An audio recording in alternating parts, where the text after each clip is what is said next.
Welcome back. CM Jagan Visakha Radisson Blu రిసార్ట్స్లో vision Visakha సదస్సులో పాల్గొన్నారు.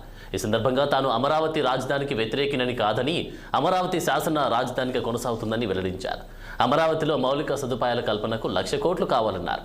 మళ్లీ గెలిచి వైజాగ్లోనే ప్రమాణ స్వీకారం చేసి వైజాగ్ నుంచి పాలన కొనసాగిస్తామని సీఎం జగన్ తెలిపారు.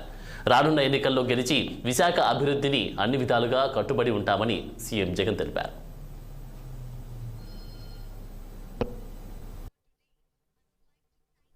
Today, unfortunately, only person standing for Visakhapatnam as executive capital is only me.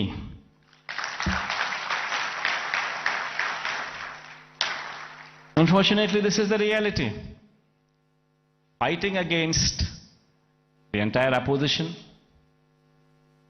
fighting against vested interests of the media, everybody wanting that Visakhapatnam is not declared as executive capital. This is the reality. Everybody should keep this in mind, understand this reality. Now moving further, Vizag would have to develop. I'm assuring you, case is going on, we have so many people trying to oppose everything. But I'm assuring you,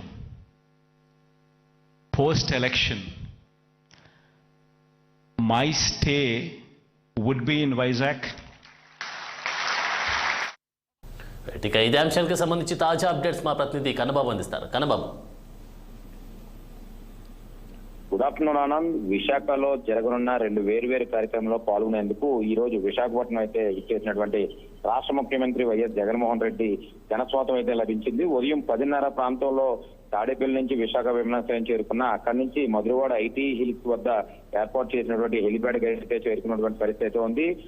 ఈ క్రమంలో విశాఖ విమానాశ్రయం వద్ద నుంచి helipad వద్ద అధికారులు అయితే రాజకీయ ప్రముఖులు పుష్పగుచ్చాలు అందజేసి ముఖ్యమంత్రి అయితే ఘనస్వాగతం పలిగినటువంటి పరిస్థితి చూస్తున్నాం. అయితే ప్రస్తుతం విశాఖ విమానాశ్రయం ఇన్ఛార్జి మంత్రి విడుదల రజనీ, ఎంపీ ఎంవివి సత్యనారాయణ, విప్పు కరణం ధర్మశ్రీ, మేయర్ గొలగామి వెంకటరావు కుమారితో పాటు కలెక్టర్ మల్లికార్జున్తో పాటు కొంతమంది తదితరులు పుష్పగుచ్చాలు అందజేసి ఘనస్వాగతం అయితే పలిగినటువంటి పరిస్థితి అయితే ఉంది. అయితే అదేవిధంగా అనంతరం ముఖ్యమంత్రి 10:36 గంటలకు సుమారుగా 10:30 గంటలకు అయితే బయలుదేరి హెలిప్యాడ్ ద్వారా మధురవాడ ఐటీ హిల్స్ లో ఏర్పాటు చేసినటువంటి హెలిప్యాడ్ వద్దకు అయితే చేరుకున్నారు. అయితే హెలిప్యాడ్ వద్ద నుంచి పలువురు నేతలతో అధికారులు ముఖ్యమంత్రి ఘనస్వాగతం అయితే పలిగినటువంటి పరిస్థితి ఉంది. ముఖ్యమంత్రి అక్కడి నుంచి నేరుగా 11 ప్రాంతంలో కన్వెన్షన్ హాల్ వద్ద ఉన్నటువంటి కాన్వెన్స్ ఏదైతే రాడిసన్ బ్లూ లో ఏర్పాటు చేసినటువంటి ఈ పారిశ్రామికవేత్తల మీటింగ్ తో అయితే పాల్గొన్నటువంటి అయితే ఈ ప్రకటనలో కొన్ని చేసినటువంటి వ్యాఖ్యలు చేసినటువంటి పరిస్థితి ఉంది.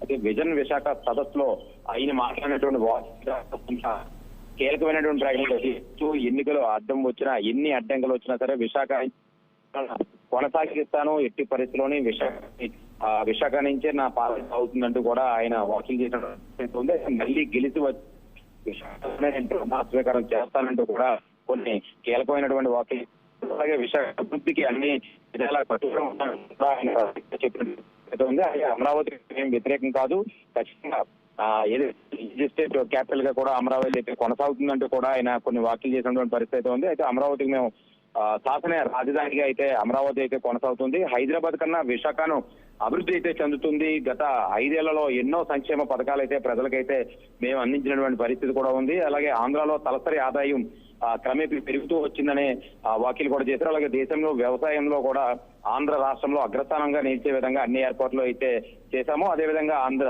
వ్యవసాయ అగ్రస్థానంలో కూడా నిలిచింది. అయితే పోర్టు అభివృద్ధి కూడా ఈ 5 ఏళ్లలో కొన్ని పోర్టులు కూడా డెవలప్ అయ్యాయి అంటూ కూడా కొన్ని కీలకమైనటువంటి వ్యాఖ్యలు చేసినటువంటి పరిస్థితి ఉంది. అయితే ఎట్టి పరిస్థితుల్లోనే విశాఖ నుంచే విశాఖ రాజధానిగా అయితే కొనసాగుతుంది. ఈ నేపథ్యంలోనే చూసుకుంటే గడిచి మరి కొద్ది రోజుల్లో ఎలక్షన్స్ ఉన్నాయి కాబట్టి ఎలక్షన్ లో గెలిచి తిరిగి వచ్చి ఇక్కడే ప్రమాణ స్వీకారం చేస్తాను, ఖచ్చితంగా ఎక్కడి నుంచే పాలిస్తాను, విశాఖలోనే నేను ఉండి తీరుతానంటూ కూడా చాలా కీలకమైనటువంటి వ్యాఖ్యలు చేసినటువంటి పరిస్థితి కనబడుతుంది. ఆనంద్. Thank you Kannababu.